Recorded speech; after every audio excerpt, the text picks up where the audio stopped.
Je ne sais pas si vous vous êtes rendu compte que depuis quelques années, surtout ces derniers temps, on entend beaucoup de gens qui disent qu'il faut revenir au madhab. Et surtout en France, où on entend beaucoup parler du madhab al-maliki. Et les gens sont très actifs, cela. De plus en plus de gens commencent à enseigner ce madhab, et d'ailleurs, qui ne l'ont même jamais étudié. Auprès de qui ont étudié cette école de jurisprudence pour pouvoir l'enseigner, et qui font des appels pour pouvoir enseigner ce madhab avec toutes les calamités qui s'en suivent par derrière au niveau du credo. Et souvent ces gens-là, lorsque vous leur ramenez des arguments solides qui sont dans le Coran et dans la Sunna, qu'est-ce qu'ils rétorquent? Ils rétorquent que ce n'est pas l'avis de l'imam Malik. Et eux, ils croient qu'en fin de compte, ils connaissent les avis de l'imam Malik. En fin de compte, ils sont ignorants concernant ce madhab, cette école, puisqu'ils ne l'ont pas étudié auprès de savants reconnus tels qu'eux, qui sont enracinés bien sûr dans la sunna. Et d'ailleurs, à ce propos, ce qu'on a pu voir concernant ces personnes-là, c'est que de plus en plus, ils ramènent des avis juridiques qui sont erronés ou qui vont à l'encontre de la sunna authentique et à la rencontre de l'avis des grands savants de la Ummah, tels que nous avons connu c'est leur fatwa, tels que Cheikh Ibn Baz, Cheikh Al-Uthaymin, Cheikh Mohamed Nasr al-Din al-Albani, Cheikh Al-Fawzan et tant d'autres. C'est que nous, lorsque nous avons connu la droiture dans cette religion-là, que nous avons commencé à parler de ce Minhaj Bini et de la sunna authentique, nous n'entendions que les fatwas et les paroles de ces savants-là dans les questions de jurisprudence religieuse. Même si parfois, il pouvait y avoir des divergences entre les éminents savants, mais chacun venait avec des arguments fiables et authentiques.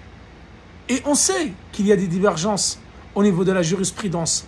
Mais de là à verser dans le laxisme et apporter des arguments qui n'ont ni poids ni valeur, sous prétexte que ce sont les paroles de l'école malikite.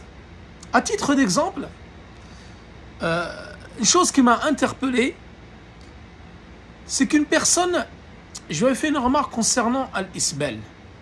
Isbal, c'est ce qui tombe en dessous des chevilles, le vêtement qui tombe en dessous des chevilles. Le hadith, il est connu dans Sahih Muslim, que le prophète il dit tout ce qui en dessous des chevilles est en enfer. Et il y a un hadith du prophète qui dit 3 personnes, Allah subhanahu wa ta'ala ne leur parlera pas le jour du jugement dernier, et ne les regardera pas, et ne les purifiera pas, et ils auront un châtiment douloureux.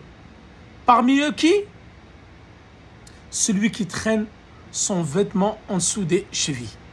Et lorsque vous retournez au fatwa des grands savants de la Ummah, tels que Cheikh Ibn Baz, Cheikh Al-Uthaymin, Mohamed Ibn Ibrahim, Cheikh Salih Al-Fawzan, Cheikh Muqbil Al-Wadi'i, ou Cheikh Al-Albani, il n'y en a aucun parmi eux qui vont dire que c'est un acte détestable, ou ils vont être laxistes concernant cela, alors que les preuves sont authentiques dans le Coran et dans la Sunna. Comment nous pouvons entendre de nos jours des gens venir nous dire c'est uniquement un acte détestable? Dans les 3 écoles, les savants disent que c'est un acte détestable, alors que le hadith il est dans le Bukhari et dans le Muslim, et il vient interdire cela. Et il y a plusieurs hadiths authentiques, et il y a les fatwas de nos pieux savants qui viennent dire que c'est un péché parmi les grands péchés de l'islam. Et vous avez des gens, souvent des ignorants, qui ne connaissent pas le madhab maliki, loin s'en faut, et qui sont très loin du credo de l'imam Malik. Car souvent ces gens-là n'ont pas une aqida qui est basée sur la aqida du groupe et du consensus, ou de la sunna et du groupe Ahl Sunna wal Jama'a. Souvent ils ont une aqida ash'ariya. Donc pourquoi ces gens-là font un appel du pied à la masse des gens pour qu'ils reviennent au madhab al-maliki? Car eux, ils ont une khota, ils ont un plan derrière cela. Eux, ce qu'ils veulent, c'est détourner les gens de la voie des pieux prédécesseurs en prétextant que ils sont sur la voie de l'imam Malik. Mais ils sont très loin de la voie de l'imam. Et l'imam Malik, il est innocent d'eux. Car l'imam Malik, il était sur la voie des salaf, sur la voie des pieux prédécesseurs. Il était sur la voie authentique et sur la sunna authentique. Ce qui n'est pas le cas de ces gens-là qui appellent au madhab al-Maliki. Ensuite, donc c'était un petit préambule concernant ces personnes-là qui veulent de tout cœur qu'on étudie le madhab al-Maliki pour qu'ensuite on puisse dévier dans notre credo, comme cela a été vu pour de nombreuses personnes qui étaient sur la voie des salaf avant d'étudier le madhab maliki, et lorsqu'ils l'ont étudié, ils sont devenus des ash'ari, purs et durs.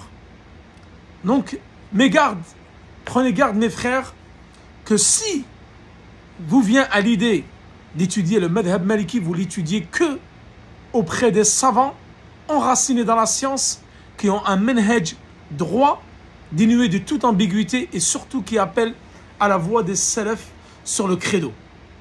Et je pense qu'ils sont très peu dans notre temps-là parmi ceux qui enseignent al-madhab al-maliki.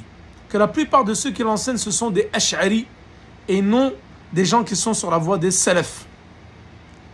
Ensuite, nous allons, vu que le livre que nous allons étudier aujourd'hui qui s'appelle Minhaj Salikin, nous allons tout d'abord faire une introduction concernant la science de la jurisprudence.